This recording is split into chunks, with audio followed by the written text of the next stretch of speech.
All right, so let's talk about what we've got going on. So we missed Monday. We were actually a little bit behind before that. So we're not going to cover all the stuff on the test this next Monday. So we have an exam Monday. That's the big news, right? Exam Monday. A little bit of catch up, maybe. We'll see how far we make it today. And review on Friday.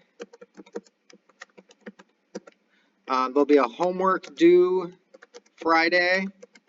There will be no quiz on Friday because there's no point in me giving you a quiz because I will not be able to turn that around in time for you guys to get feedback. Questions on stuff we're doing? I will try to this afternoon or tomorrow get you a practice exam up so you can see what the exam will be. Okay. All right. So hearing no questions, we're going to talk about solutions. So today is going to be really about different ways that chemists describe concentrations. So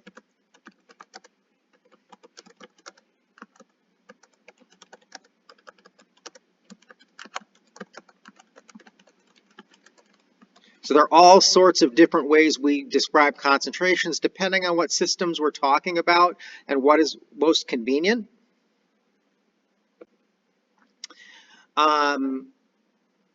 Before we do that, though, I want to remind you of a couple terms that we use when we're talking about solutions. So we can talk about the solute. There could be more than one solute, although generally in this class, most of will talk about one solute. So the solute is the thing that is dissolved in the solvent.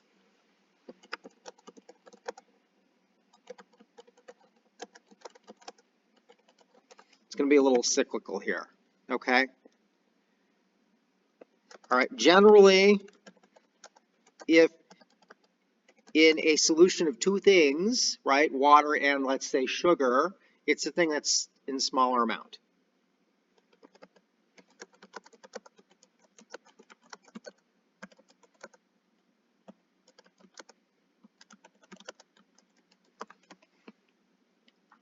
Otherwise, we would say it the other way. There are some what do I want to say? Exceptions to that. But we're not going to worry about them here. So the solvent is what the solute's dissolved in.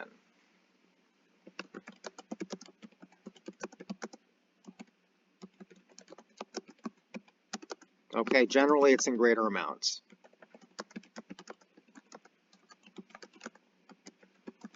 So if we think about a soft drink, let's say we drink a soft drink, that actually has a lot of sugar in it, but it doesn't have more sugar than it has water.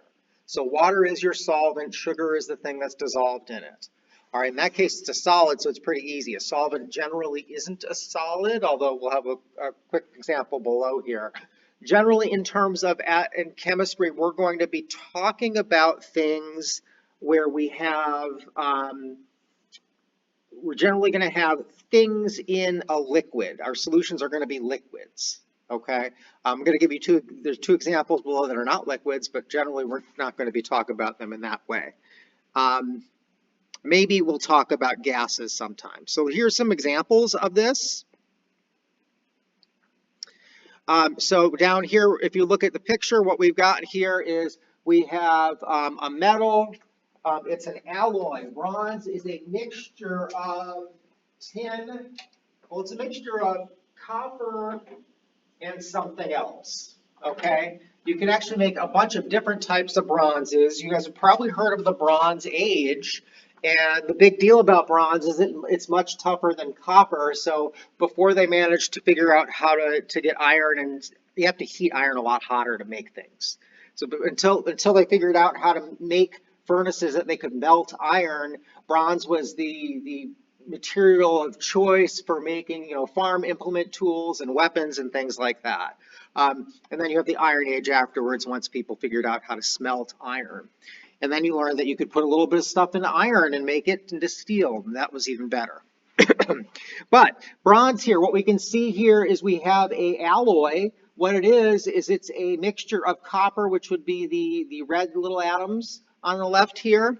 So we're looking right here. And then let's say it's tin.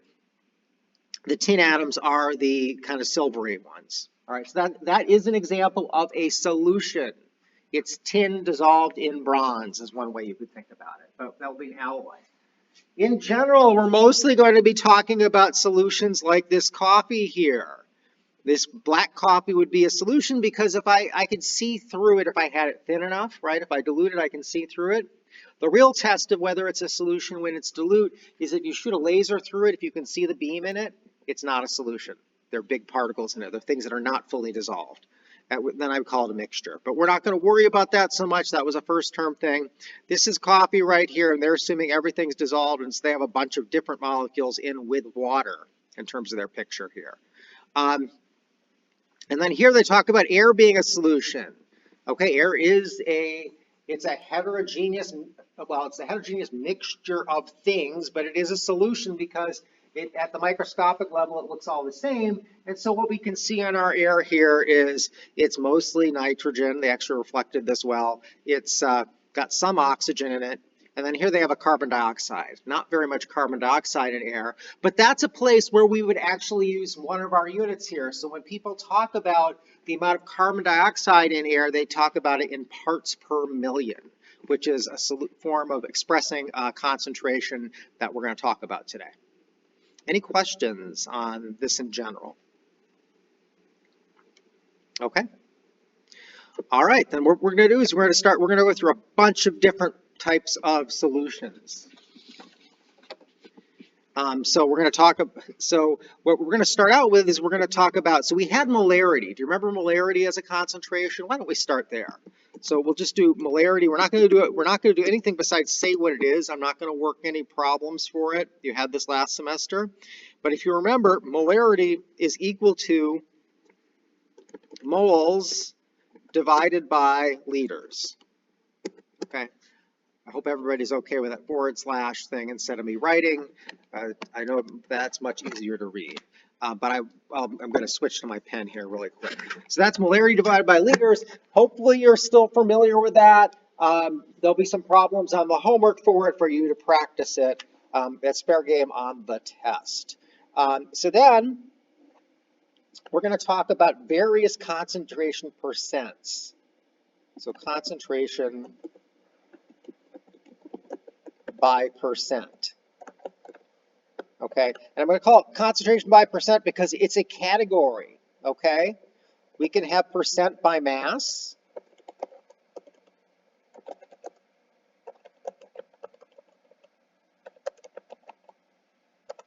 Okay, we can have percent by volume.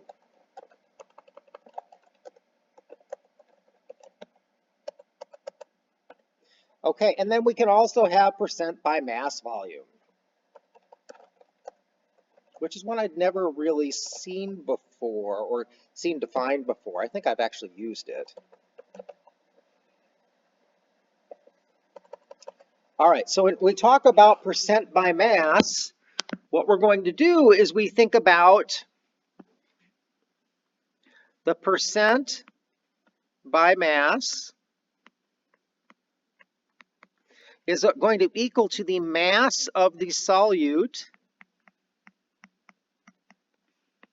divided by the mass of the solution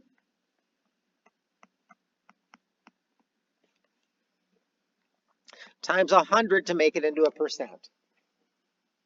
All right, that's how we do those sorts of problems. Now, I think I've got a practice problem for that below, so let me pull it up and let's try one of these.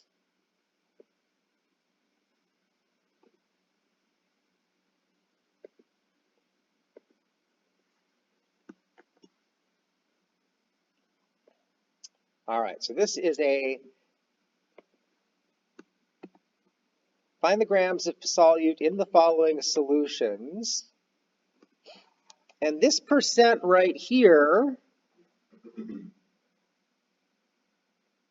well, this is really going to be a mass volume percent there. Let's hold up on that. Let me make up one.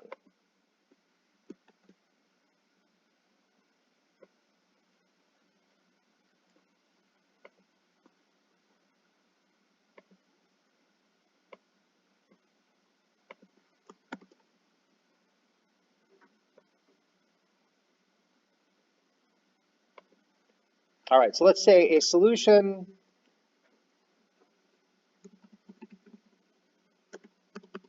actually talking about my coffee.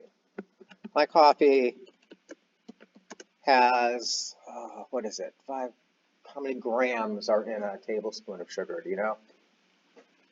Maybe 25? I'm going to guess 25.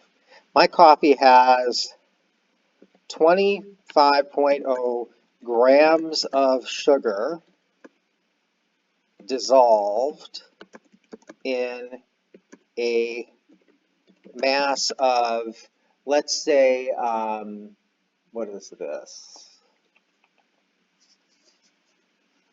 It's like 20 ounces. Forgot how many grams are an ounce. Anybody know? All right. So let's say I'm going to guess at this. Let's call it 500 milliliters roughly. So we're going to call it 450 just to add some significant figures. I'll put it out there. 450 grams of solution.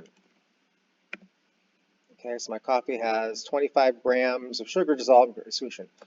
What is the mass percent of sugar in my coffee? Okay?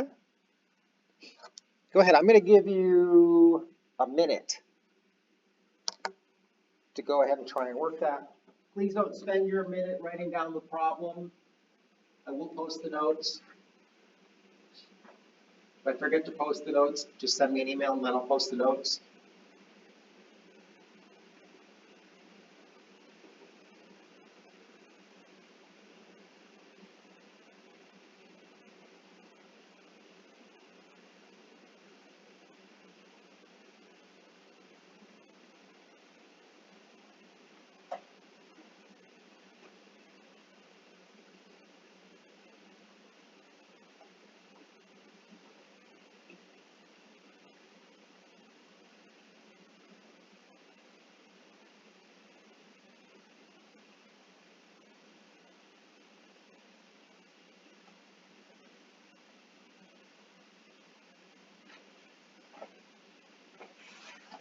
Okay, so let's go ahead and go do this one.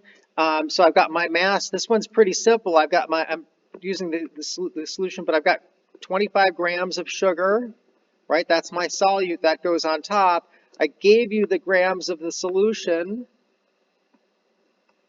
right? And then I'm going to multiply that times 100 to get my mass percent. And so if I go ahead and put that in my calculator,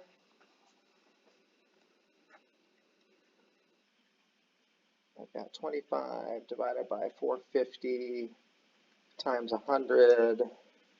I got 3 significant figures, 5.56%. So what other people got? Okay, great. All right, so that's how you might work one of those problems just straight out using the equation. But in general, we're going to be using the equations to solve more complicated problems. So let's talk about mass by volume. And we'll do it for one of those. I think that was a more complicated problem. Okay, so percent by volume. What this is going to be is percent by volume is going to be equal to the volume of the solute divided by the volume of solution.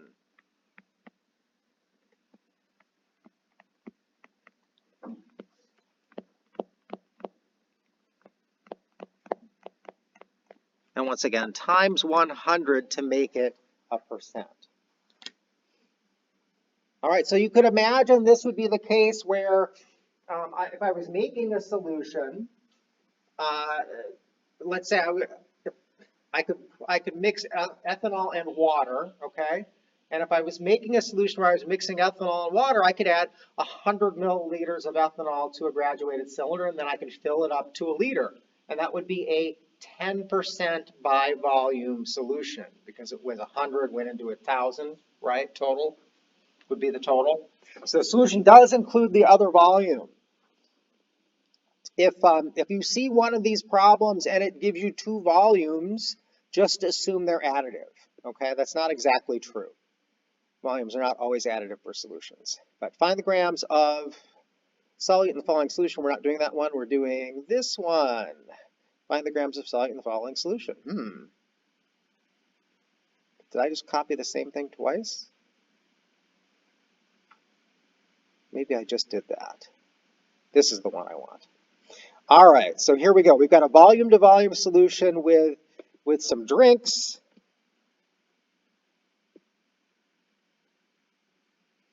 We're not going to do all of these. We'll do maybe one of them.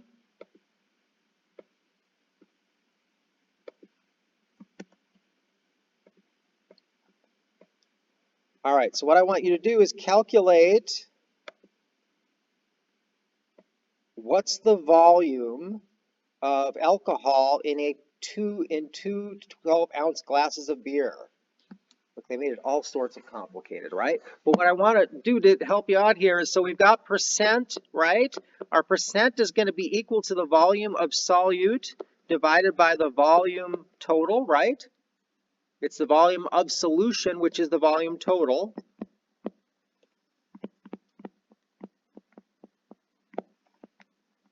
It's unfortunate that solute and solution start with the same three letters there.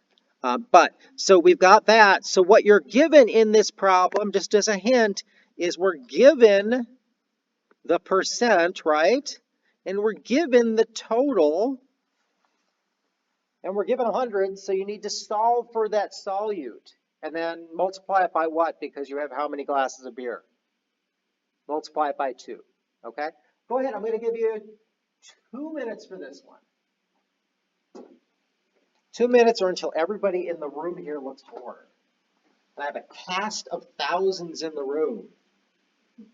Those of you that are in on Google Meet here, you're the only ones who aren't in the room right now. I think I have people here from other classes even.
Okay, so let's go ahead and solve this one together. Or I'll solve it. You guys can check my answer. All right, so I'm gonna first solve for it, and then I'm gonna get my and then I'll multiply it by 2. So I've got percent. My percent is 4.5, right? Percent. I can put percent down for units just to remind myself.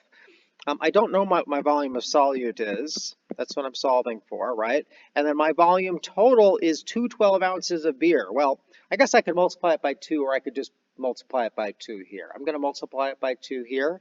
So that 2 12 ounces of beer is 24 ounces of beer, right?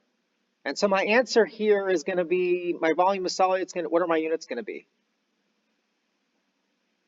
Ounces, right? Because that's what my other units were. All right, so this is not a milliliter sort of thing. All right, so now I just need to go ahead and solve this. If I solve this, I'm going to go ahead and do all of it at once. I'm going to divide this side by 100. I'm going to divide this side by 100. And I'm going to multiply this side by 24 ounces. And I'm going to multiply this side by 24 ounces. Okay. 24 ounces cancels with 24 ounces. 100 goes by 100, and that's going to give me the volume. And so 24 times 4.5 divided by 100 equals, I got 1.08 ounces. And what do we have? We have about two significant figures. So I'm going to say 1.1 ounces. Questions? I've got nodding people in the room, so I'm going to assume that I got that one right. So that's the answer there. Any questions on that? Okay. I want to, before we do percent mass volume, that's what I've got these two problems I pasted twice for below. Before I do that, I want to remind people that I'm going to have office hours from 1:15 to 3:15 today. If somebody tells me either by email or in class that they plan to stop by.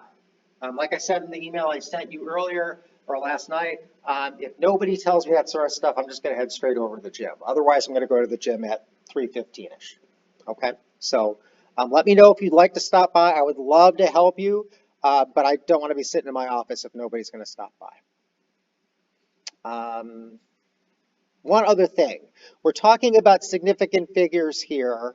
I want to revise my significant figure estimate just based on what I was doing for grading. So I've previously said if you give me every number out of your calculator in terms of significant figures, that's going to be too many. My definition of that on the quiz was if you gave me 3 more significant figures that were correct, that was every number out of your calculator. It may not have been exactly every number out of your calculator. In which case, if you did that and you lost a half a point on the quiz, okay? So it wasn't a big deal, but I want you to be close. You don't have to be exact, but and close is now within 3 is a better estimate. Okay, percent mass by volume or mass volume. This gets done too. So what you have is sometimes you'll know the volume of a solution, but you don't have the weight of the solution and you know the mass of the stuff you put in. And so that's how you would do that. Let's say if I was making a salt solution, I could put, 50 grams of salt into some liquid, and then I would dissolve it. And then I might add some more liquid until I got the volume I wanted. If I wanted 50 grams of salt and 100 milliliters, I would then keep adding water until it dissolved. I would dissolve it, and then I would add water until, I'd add 50 milliliters, I'd dissolve it, and then I'd add liquid until I got the final volume. And I don't know, did you guys do solution prep last term? Do you remember in lab? Did you make your own solutions at all? You don't remember? Did you ever use, I'm not seeing any, I'm seeing blank stares in here, so maybe you didn't. Did you ever use the volumetric flasks where we've got the little line and you have to, okay, so you guys did this, you've done this. So anyway, this would be, if we were to do that not as a molarity, but as a mass percent, or mass volume percent, so this is going to be percent is equal to the mass of solute divided by the volume of solution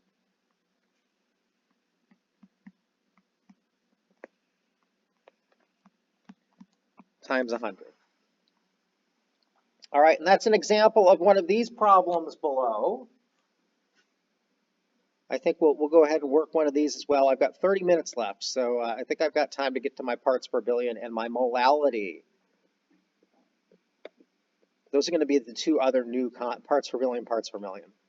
So find the grams of solute in the following solutions. Let's just pick off the top one. Looks like there's a conversion you're going to need to do there. I'm going to remind you that there are 1,000 milliliters is equal to 1 liter. And then this is a mass volume percent in grams per milliliter.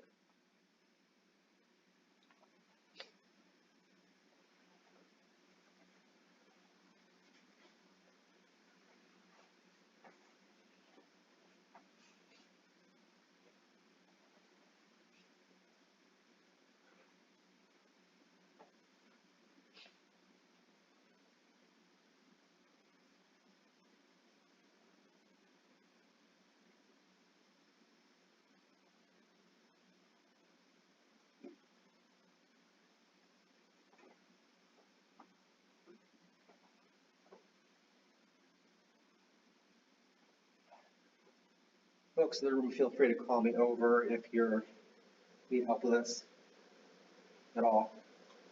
If you're not getting the same answers out of your calculator.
We have to convert to, it's asking for the grams of liquids, which is very convert the liters to milliliters. So you can grams per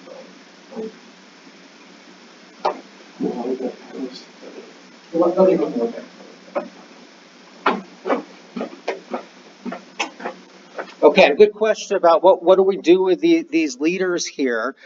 So this, we're gonna set up the problem. We've got our percent, right? And our percent units are grams per milliliter, right? So that means that this liters here, it means that after we've done this, that this liters here, we have to have milliliters on the bottom if we're gonna get grams. Okay, because we need milliliters to cancel with milliliters. So I've got 50 liters. 50.0 liters, right? And then I'm going to convert it to milliliters. So I need to use this. I need my liters to cancel. So I'm going to put 1 liter on the bottom. I'm going to put 100 milliliters on the top. Remember, whenever you do one of these things, that if you've got a conversion factor like this, if I'm going to put milliliters on the top, the 1,000 needs to go with the milliliters, right? The numbers stick with the units. Liters cancels with liters, and I'm going to end up with 50,000. So I've got 50,000 milliliters, big number. And then over here, I've got 1.25 is my percent, right? 1.25 percent grams per milliliter. Okay, I've got to have my 100 out here since I'm in percent. And then I'm solving for the number of grams. All right, so this is similar to the problem we just did, except that we had to make sure we were in the right units. And I did that. I've got us in milliliters so that we could can't do that cancellation. All I'm left with units here are grams, so my answer is going to be in grams, right? So that tells me that that's what I'm looking for in the problem. We scoot back up just a little bit there. And so now I'm going to do all the algebra at once. I'm going to divide by 100. I'm going to divide by 100. I'm going to multiply by 50,000. no units left, and I'm going to multiply it by 50,000 over here. And so 50,000 cancels with 50,000, 100 with 100, and then on the other side, very similar to the previous problem, I've got 50,000 times 1.25 divided by 100, and I got 625 grams. Okay, and I'm getting nods in the room for that. And I had 3 significant figures for everything up here, so I'm going to stick with my 625 grams of potassium sulfate. Okay, and I'm not going to do this to you because this was last semester, although it will probably show up on the final, right? Because the final is comprehensive. Potassium sulfate. Okay. And this looks like this is the same thing again. Questions on those percent solutions? We're going to move on and we're going to do parts per million and parts per billion. Okay. When we think about percent, so we're going to do parts per million and parts per billion. Parts per million and parts per billion. So when we think about percent is like parts per 100. You could talk about it as percent is parts per 100.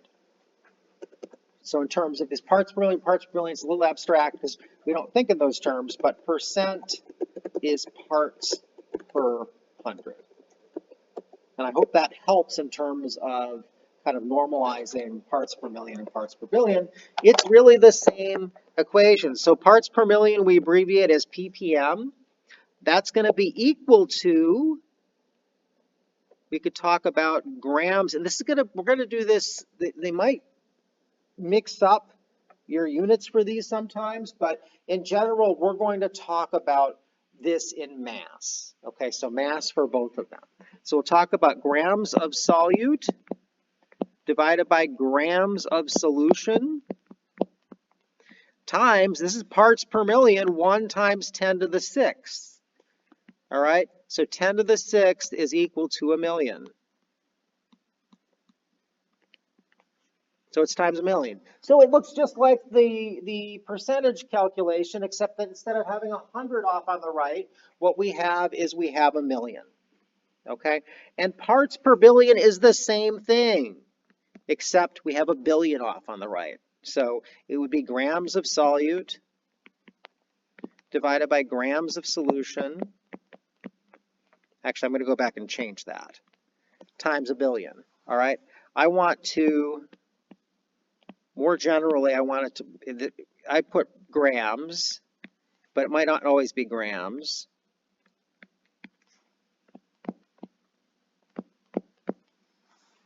So you should think about it as mass and mass. Okay, but those masses need to be the same so they cancel to get parts per billion. All right, so we don't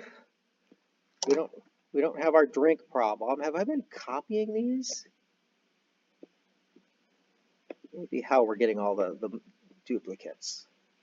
Let's go ahead and grab this one. So this is a great example of that. This is about mercury. Yeah, if you're copying and pasting. All right, we're just going to work one of these because they're the same sort of problem. So mercury is a highly toxic metal that can cause nerve damage. Interesting. I was just listening to our Fall of Civilizations podcast. I listened to it to go to sleep, so I listened to it over and over again. And I'm listening to the rise and fall of the Han Dynasty in China. So it was the first big emperor in China. The first guy to pull China all together is way back in BC, 1000 BC. I don't know. I was falling asleep, but he got obsessed with. He was going to die about dying. Didn't want to die, so he had all sorts of scholars telling him trying to give him tonics and things so he wouldn't die and get unhealthy. And he ended up drinking lots of mercury because they thought that would be healthy. You know, mercury is this it's this metal that's a liquid and it's this magical stuff. Drinking lots of mercury and started going insane. It wasn't good for people. and started getting less healthy, and so probably was then drinking more mercury in terms of his tonics. So I don't recommend you drink mercury for your health. We know that it's pretty bad now. But let's go ahead and solve the problem. So the EPA sets the maximum concentration of mercury in drinking water as 2 × 10⁻⁶ grams per liter of water. What's the concentration level in parts per million? All right, so let's go ahead and put our parts per million equation. I think I'm going to just work this one. So our parts per million is going to be grams of solute. We'll do grams of that right here. So per liter of water, how many grams? So what's the density of water?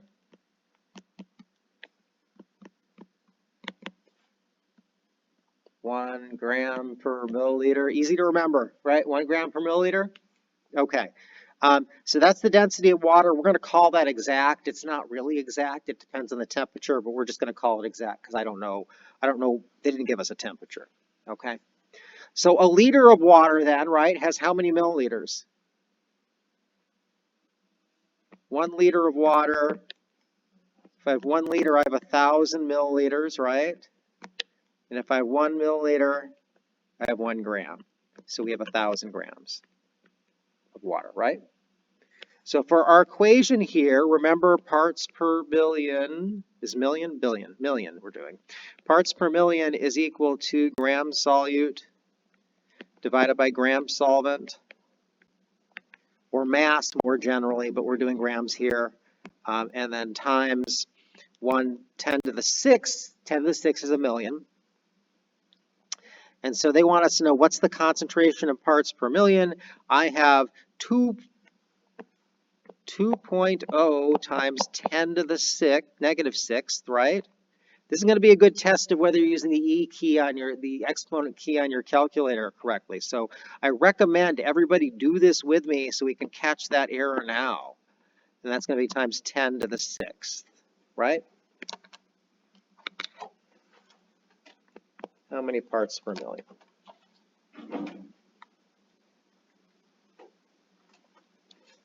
So I'm going to do 2 and then,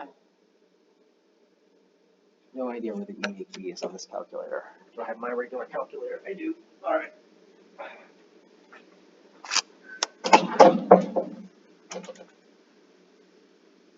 All right, so we got 2 -6 times the 10⁶. You could do 10⁶, or I would just do 1e to the 6. It's going to give me 2 back. Shocked. And so this is going to be, in parts per million, this is going to be 0.002 parts per million.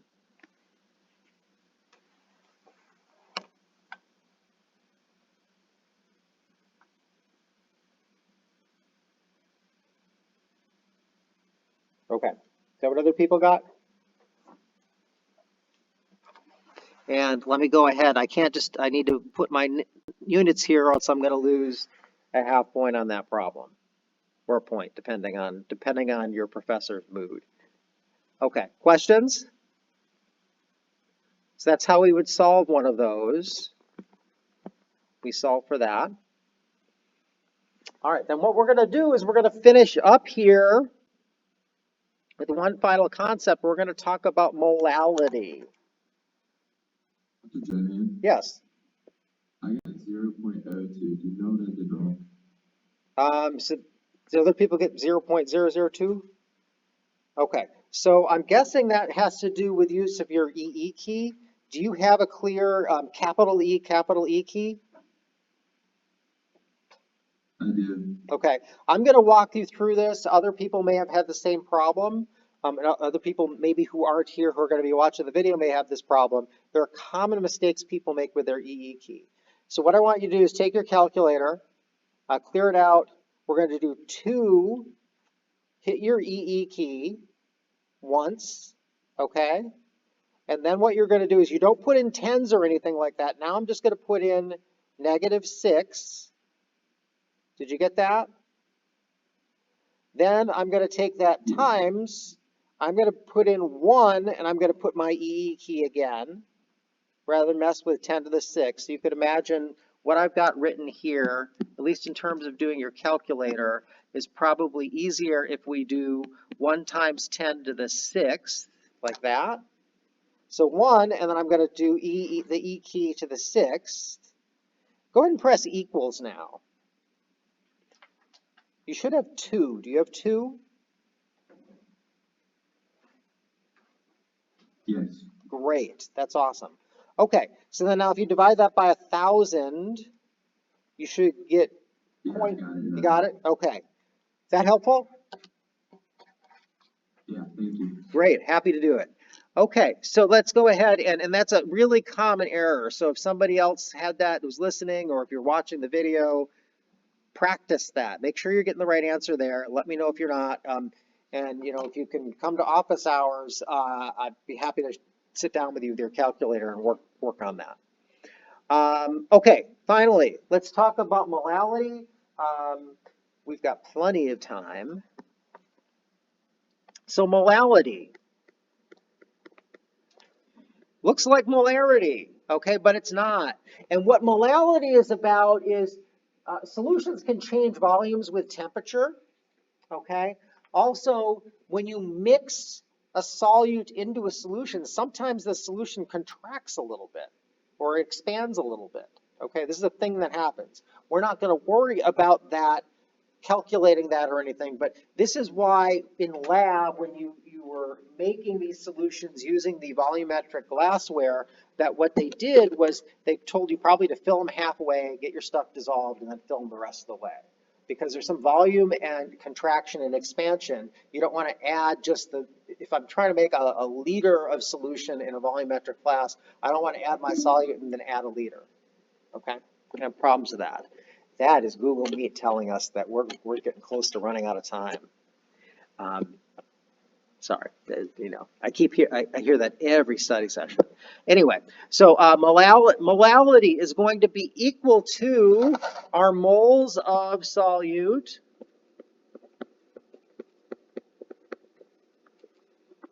over the kilograms of solvent added.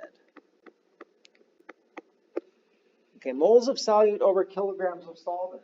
The reason why we use this measure, like I said, is that now I don't need to worry about whether my solution contracted or expanded based on solute added or based on temperature. Water has a different density depending on the temperature, right? We go down to 4 degrees Celsius with our solution. It's 4 degrees Celsius is where water has the greatest, no, it's the smallest volume actually. Smallest volume at 4 degrees Celsius, and then it starts expanding out. So water's, excuse me, water's going to have the, is going to change its volume based on the temperature. So that's why we use this. And so, like, if you're in industry, really important for them. You're making up tubs of stuff. All right, so here we're supposed to calculate a bunch of different things for this solution, but we're just going to do the molality. That's what molality is. I want you to do B.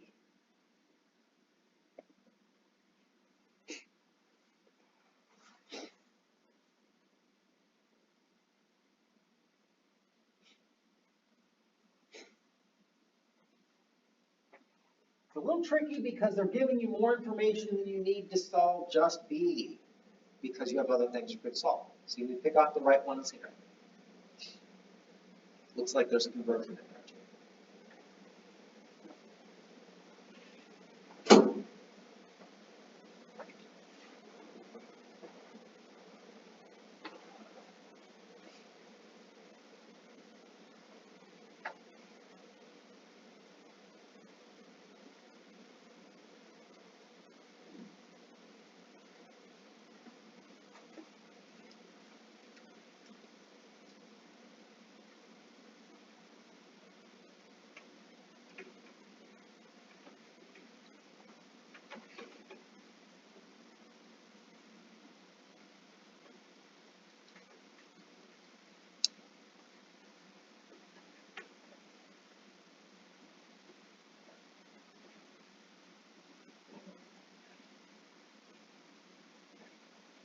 Folks in the room want any help with this, let me know.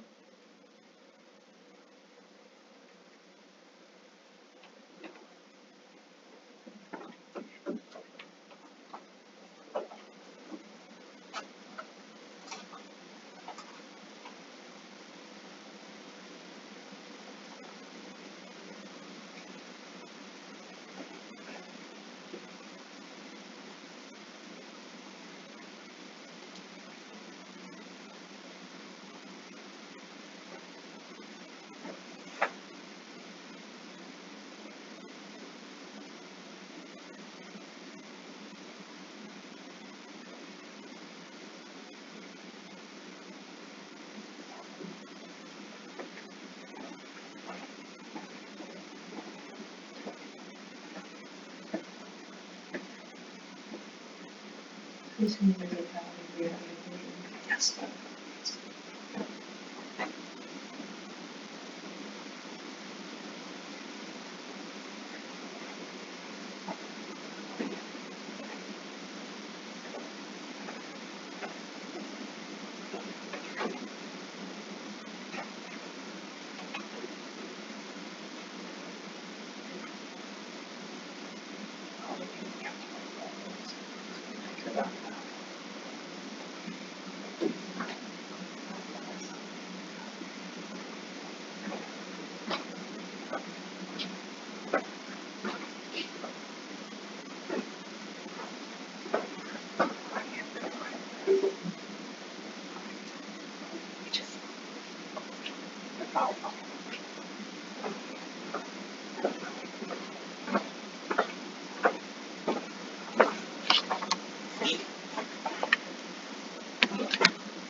Guys in the room still working? Anybody still working? Not if you're still working.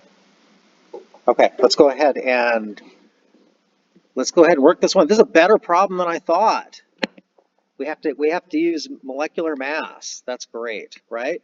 Because what we're going to need to do is we need to figure out the moles of our solute, right?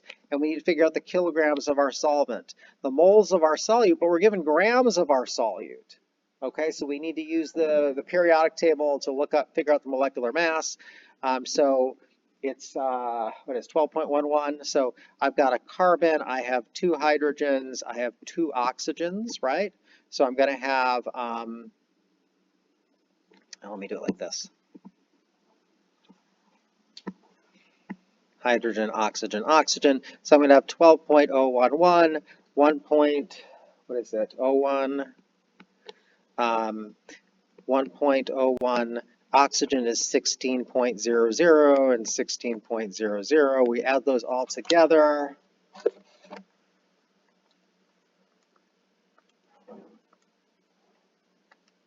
1.01 plus 1.01 plus 16 plus 16. I got 46 point, is that, I got 46 something? Okay, so I didn't make a mistake there.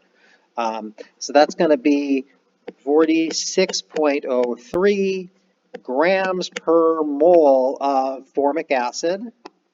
Formic acid is based, by the way, it comes from ants. Ants will spray formic acid. So there's some ants that do it. I think maybe the biting ones, that's what they bite, and that's why it stings so much. So that's what our mole, that's not how many moles we have. So now we can figure out how many moles we have. There are, if I have 1.61 grams of formic acid, if I had 46.03 grams of formic acid, then I'd have 1 mole of formic acid.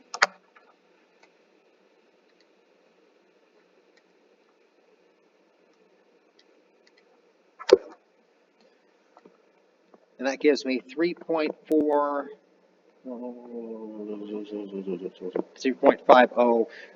moles of formic acid. All right, I also have 644 grams of water, right? If I had 1,000 grams of water, I didn't give you this conversion factor, but I would on a test. I at least give you if you saw, remember on the last quiz I said that, 1,000 kilo or 1 kilo of something. 1 kilo something is 1,000 of that something. That's going to be 1 kilogram. So that's going to give me 0.644. Yes, okay, 644 kilograms. And so now I'm ready to do my molality. Remember, our equation looks like that, right? Actually, we'll just put it up here. So moles of solvent was 3.50. Yeah, 3.50 moles over, we had, it was 0.644 kilograms. And so the molality of that solution is, I've got 5.43. Okay. And this is going to be molal. I think it's like a lowercase m or something. I have to go look in your book again. But just write molal. Okay. Molarity is a capital M. And I'm pretty sure molal is a lowercase m. Questions on that concept, molality? Okay. One more concentration unit here. All right. That we want to worry about. We want to worry about mole percent.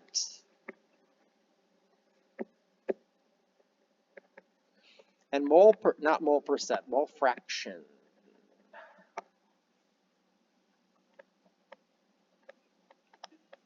Because we're not going to multiply it times 100. That's going to be equal to moles solute divided by moles total. Okay, so solute plus the solvent here and anything else that's in solution. And so for a problem for this, I think it'd be pretty straightforward. We're getting close to being out of time. I want to do a kind of fun problem for this. So let's say I had 3 moles. So this is, you see this is a ratio, right? If I had 3 moles of A, and then I had plus 1 mole of B, what would be my mole percent here? What would of B? Mole percent of B. It's not actually going to be 33.3. It's going to be 25%. Great.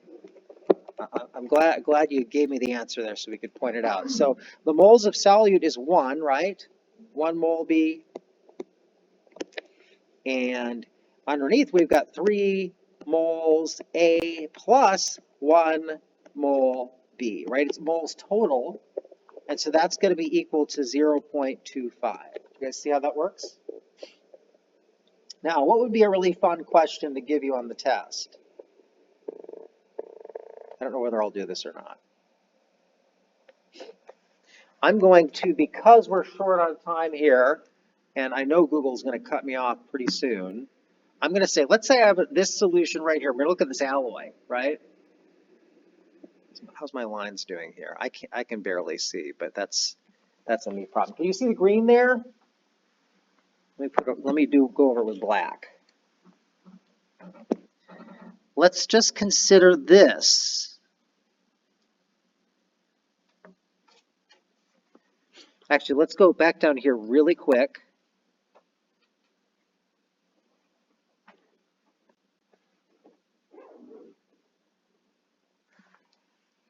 Two minutes. All right. What if instead I had 3 molecules of A, molecules. Horrible writing.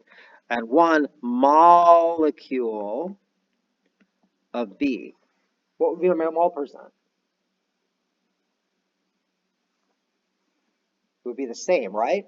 Moles are molecules times 6.022 times 10 to the 23, right? That's how many there are. Do you see how it's the same, hopefully? So if I was to give you an alloy, let's say this is our copper and tin. I hope you can see the black line. I can see the black line here. What is the mole percent of tin in that alloy. You said 10 is the silver. Tin is the silver, yes.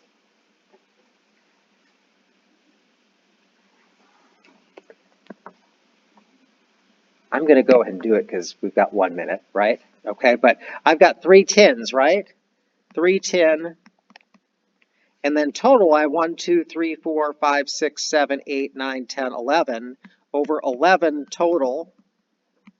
So that's tin plus copper. So it would be 3 divided by 11, or 27, or 0.27 if I give myself, I'm counting, so I guess it's exact. Yes. Would the units on the answer be moles? There are no units. It's a fraction, right? So it's not, you could write mole percent, but there are no units. It's a fraction of stuff. Okay? Great. All right. Well, thank you. Those of you who showed up here, thank you. Those of you who showed up online, thank you. Those of you who didn't show up, I hope you're watching. Guys, have a good one.